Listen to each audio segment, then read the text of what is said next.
Olá, estamos iniciando pela TV Supre, braço de comunicação da União Planetária, mais uma entrevista do programa do Movimento 2022-2030, o Brasil e o Mundo que Queremos, que é uma parceria da Universidade de Brasília, através do Núcleo de Estudos do Futuro, do Centro Avançado de Estudos Multidisciplinares, o CEAM, com a União Planetária.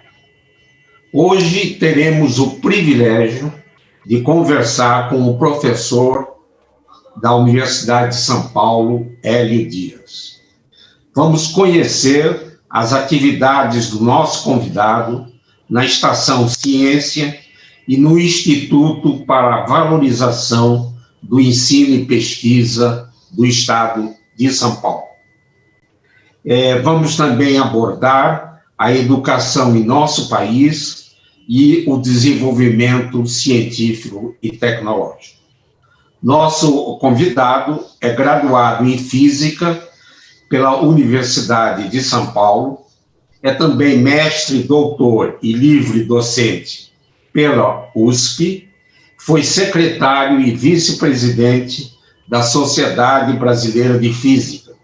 Foi também diretor da Estação Ciência em São Paulo. Atualmente é professor sênior do Instituto de Estudos Avançados da Universidade de São Paulo e presidente do Instituto para a Valorização do Ensino e Pesquisa do Estado de São Paulo, o IVPESP. Desenvolveu pesquisas na área de física nuclear, em atividades no ensino de ciências, divulgação científica e melhoria da educação básica.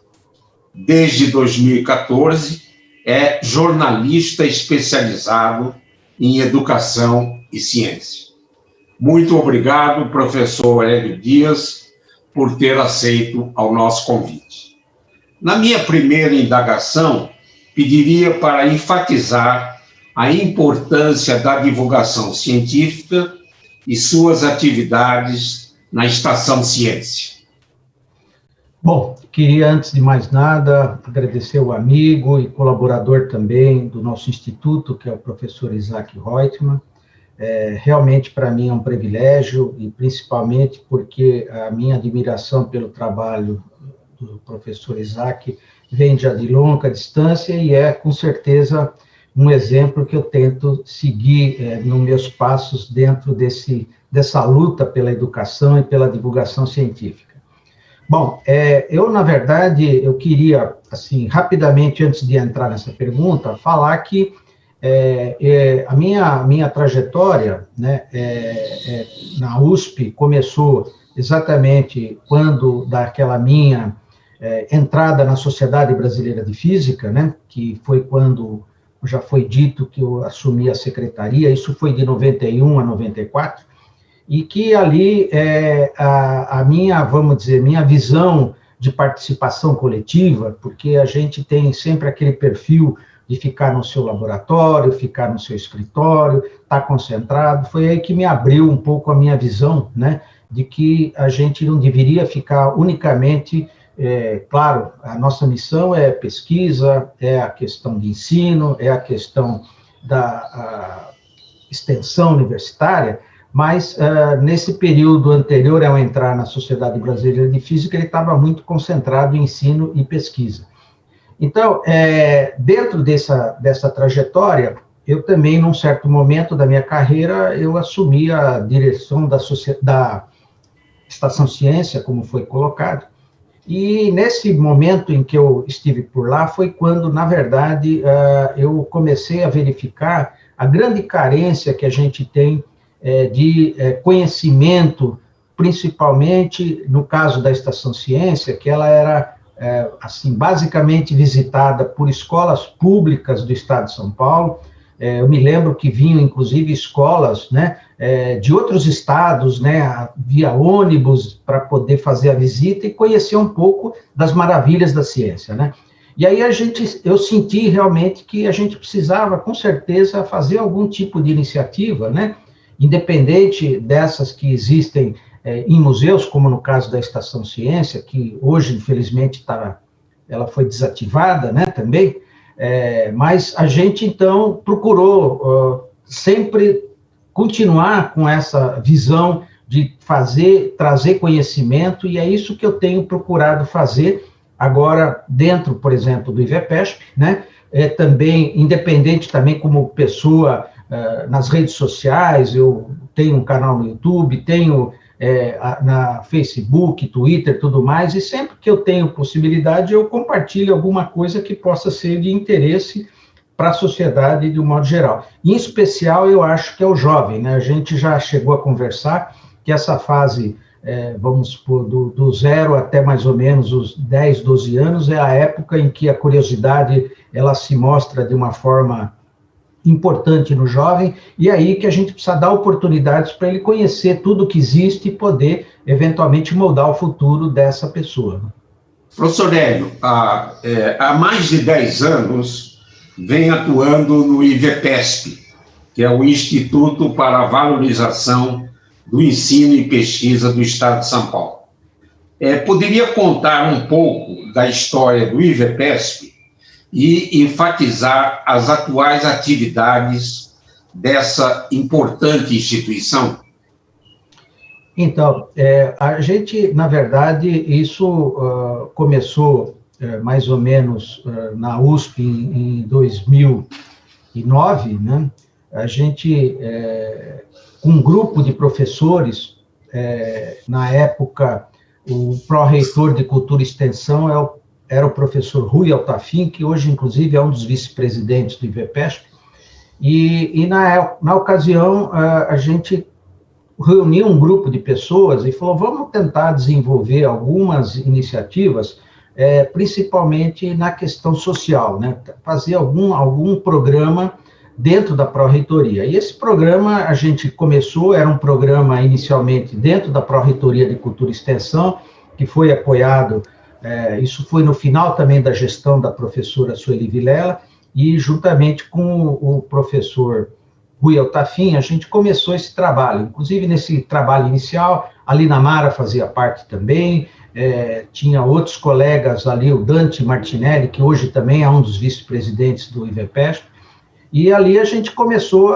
primeiro com esse programas sociais. Fizemos, inclusive, na época, chamamos um especialista americano para fazer um workshop, como que a gente poderia conseguir recursos, né, viabilizar recursos não só internos, como também externos, para viabilizar projetos sociais para a sociedade, né? Houve uma transição da gestão, esse foi o final da gestão da professora Sueli.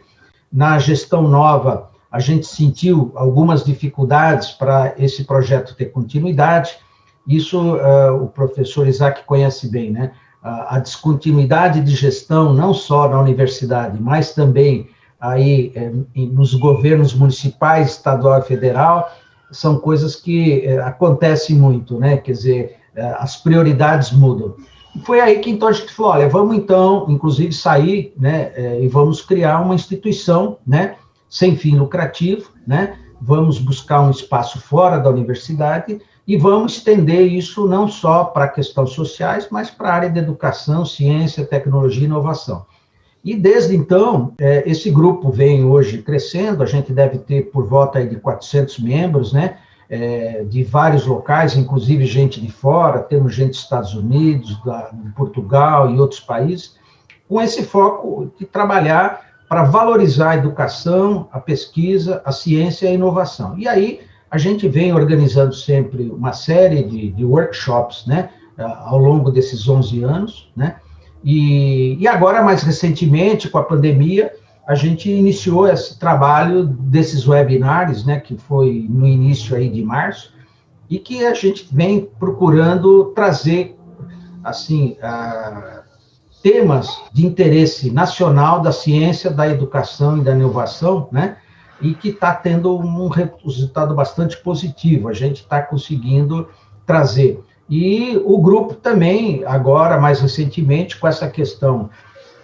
da eventual retirada da autonomia das universidades, USP, Unicamp, Unesp, e, no caso da FAPESP também, esse grupo tem sido muito atuante no sentido de evitar que essa situação ocorra. Então, a gente está trabalhando de uma forma bastante intensa agora. Esse grupo, o professor Isaac conhece, a gente tem um grupo no e-mail, tem um grupo no WhatsApp também, e ali a gente está sempre atualizado com muitas informações. A qualidade das pessoas que estão lá presentes são pessoas realmente de ponta dentro dessas áreas, e a gente está procurando agora articular. Tem um projeto novo, que isso vai ser, eu vou colocar aqui em primeira mão aqui para o professor Isaac, a gente está lançando agora um link, um site que chama Livros IVPESP. Então, a ideia nossa é começar a buscar e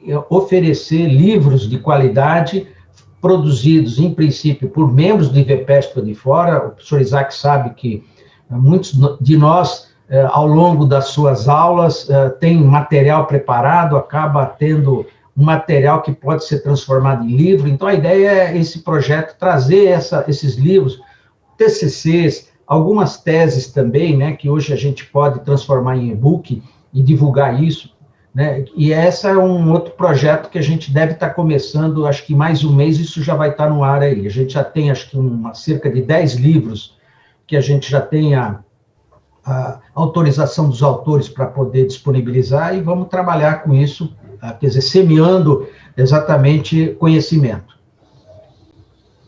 Muito bom. Professor Hélio, como analisa o desenvolvimento da nossa educação e o desenvolvimento científico e tecnológico do país, né? E quais seriam as prioridades nestas duas áreas?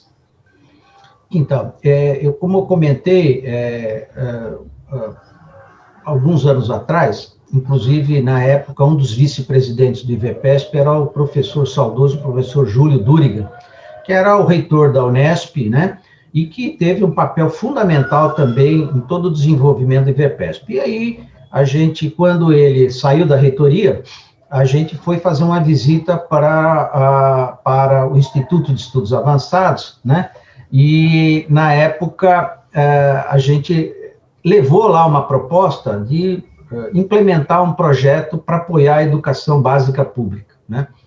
E esse projeto acabou, infelizmente, o professor Júlio, como você sabe, ele faleceu devido a um câncer, né, na medula, mas esse projeto acabou tendo continuidade. Eu continuei lá como professor sênior no Instituto de Estudos Avançados, até só fazer uma correção.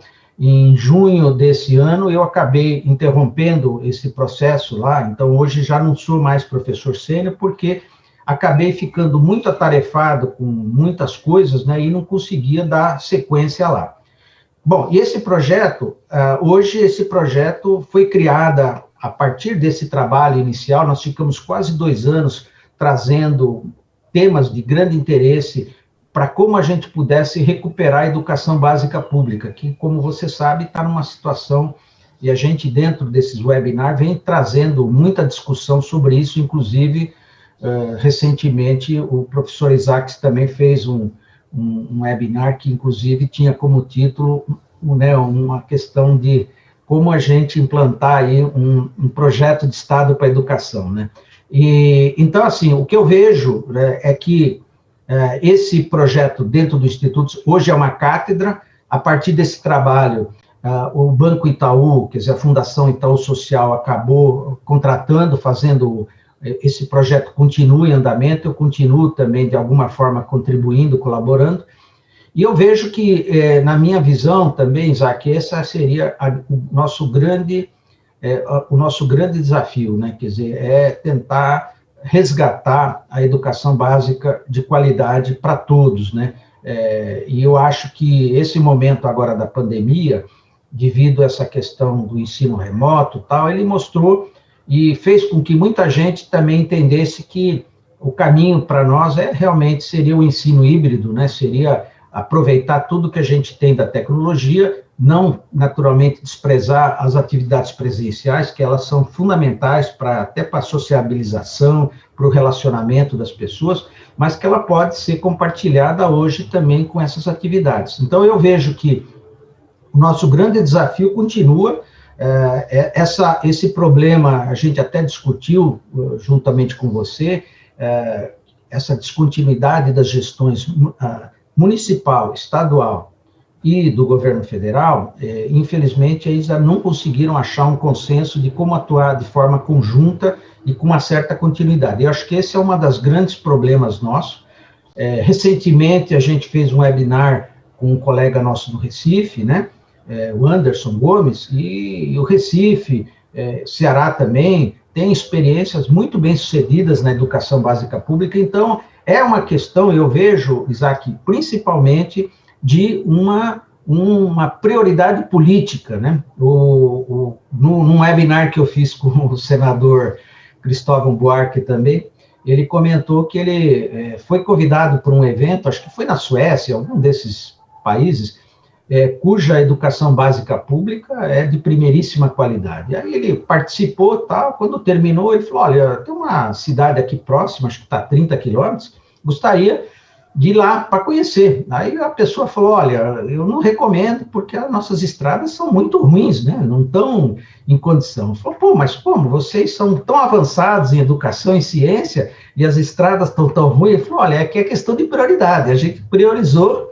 exatamente a educação primeiro, agora vai vir as estradas, entendeu? Então, no caso do país, eu acho que é isso que está faltando, a gente precisa dizer que isso tem que ser a prioridade número 1.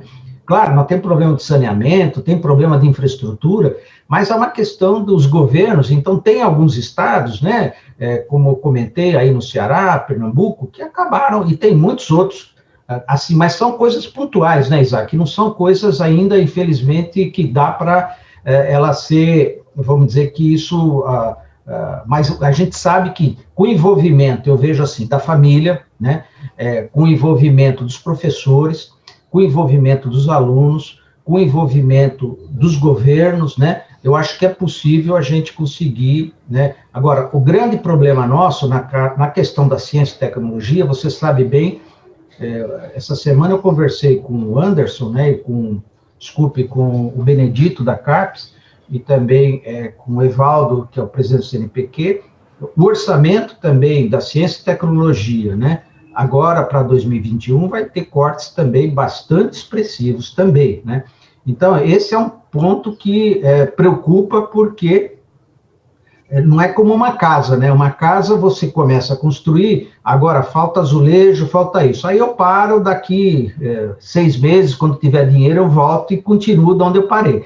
No caso, você sabe, da ciência e tecnologia, quando você para 1 ano, a volta é simplesmente impossível de ser feita, né? Quer dizer, você tem êxito de aluno, você tem o próprio pesquisador também se desinteressa para ter a continuidade, enfim, então essa coisa é irrecuperável. Então, esse eu acho que é o grande problema, a questão da gente não ter, infelizmente, um projeto também para ciência e tecnologia de Estado, que tenha continuidade, que é o caso, por exemplo, do sucesso do Estado de São Paulo, da FAPESP, né? É esse 1% que tem uma garantia constitucional que vem acontecendo desde a época da sua criação, que já faz quase 30 anos, né? E que mantém, as pessoas sabem que tem aquele recurso e vai poder, então, a partir dele.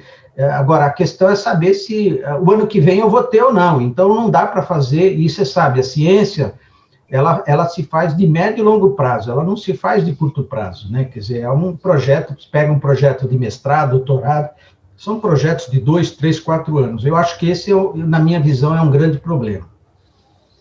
É muito interessante. Eu queria só fazer um comentário de que aquela história das estradas, né, versus educação, se eu não me engano, foi na Irlanda. Na Irlanda. E é importante que você considere a educação básica como prioridade das prioridades, né? Porque até em um webinário recente se discutiu nessa forma nova de ensino remoto, ensino híbrido, né? Qual seria a prioridade, né?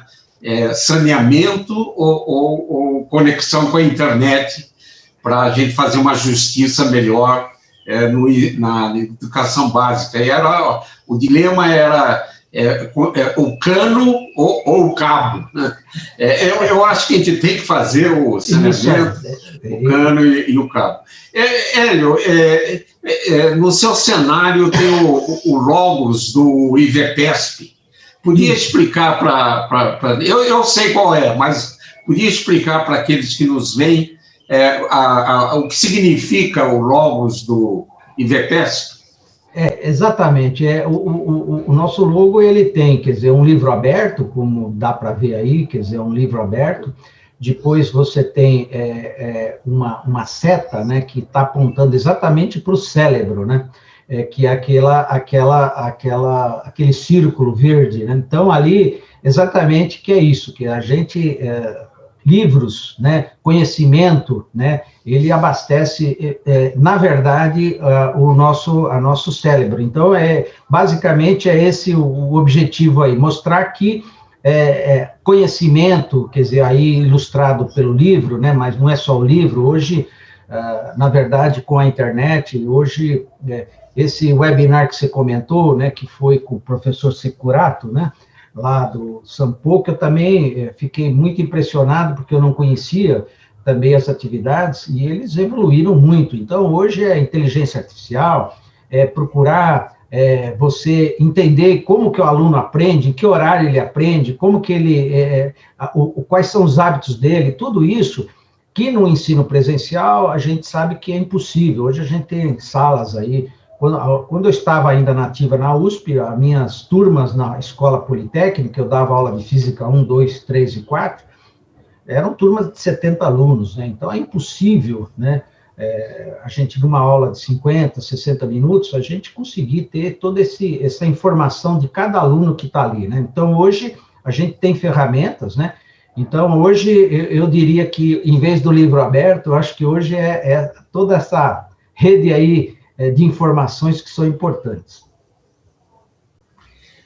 Professor, nós estamos chegando ao final do programa, mas eu gostaria de fazer uma outra indagação, tendo em vista que o nosso movimento, ele procura atrair os jovens na construção de caminhos para a gente ter um Brasil e um mundo melhor e mais justo. Então, poderia, nesse final de programa, enviar uma mensagem aos jovens que nos assistem? Assim, a minha trajetória, né, sou... Meu pai e minha mãe, né, meus pais, são semi-analfabetos, né, e eu digo o seguinte... a minha grande mudança para o que eu sou hoje, né? Infelizmente, meus pais, o que puderam me dar é uma educação, honra, ética, né? Fui criado dessa maneira.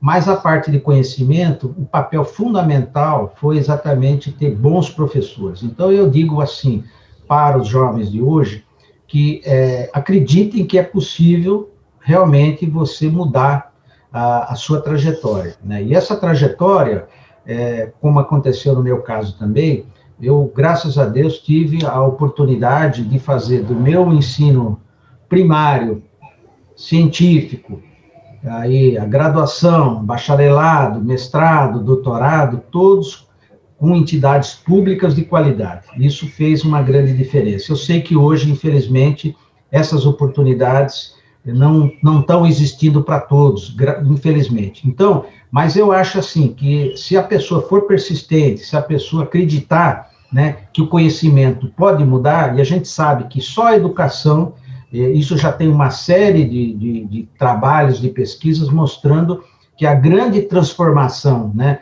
social que pode ser feita é a partir da educação. Então, eu queria só dizer para que essas pessoas, esses jovens, acreditassem, né, na educação, que essa vai ser o caminho para a sua, vamos dizer, libertação, né, dessa sociedade que, infelizmente, hoje ela está muito desigual, né? Mas eu acho que lutando a gente consegue. Eu penso que é esse o principal caminho. Professor Hélio, nós estamos terminando o programa. Gostaria muito de agradecer por essa importante e interessante conversa e dizer que eu me orgulho muito em estar envolvido como um dos membros do IVPESP. Gostaria de registrar a sua liderança importante, é uma energia que a gente vê nos jovens, né?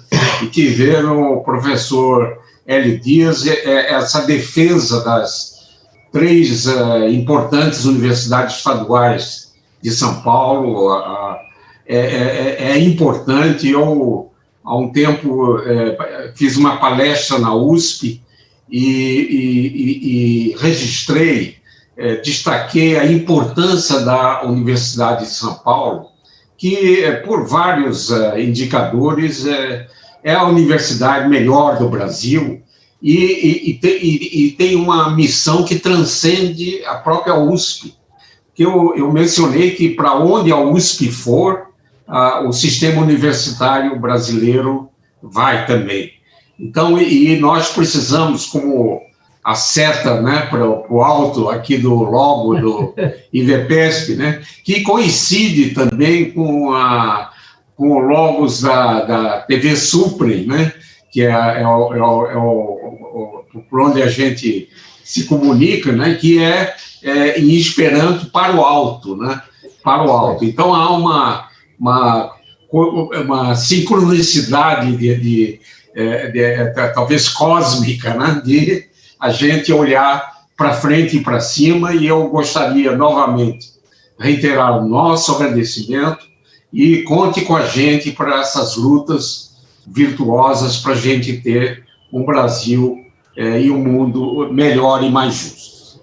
Esse e outros programas do Movimento 2022-2030, o Brasil e o Mundo que Queremos, podem ser acessados no nosso canal de YouTube, no canal YouTube da TV Suprem. Eu agradeço a preciosa atenção daqueles que nos acompanharem e nos encontraremos em uma próxima oportunidade. Até lá!